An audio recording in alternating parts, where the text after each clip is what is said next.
How to connect your Facebook and Instagram accounts. Here's a simple step-by-step guide. First, open the Facebook app on your phone. Next, tap the three-line menu icon in the top left or bottom right corner, depending on your device. Now, tap the small arrow next to Account Center. Then select Go to Account Center. If you don't see Account Center in the same place on your device, follow the options available on your screen, as the layout can vary between app versions. In Account Center, tap Profiles or Profiles and Personal Details.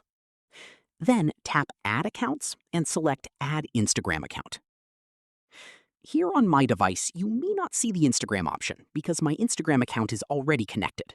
But if you see the option on your screen, follow the steps as I'm telling you. Facebook may show an Instagram account that it thinks belongs to you. If it's the correct account, tap Continue. If you see the wrong account or no account at all, tap Not You, then tap Continue and sign in with the Instagram account you want to connect. After signing in, review the permissions and tap Allow if prompted. Finally, tap Finish Adding to complete the connection.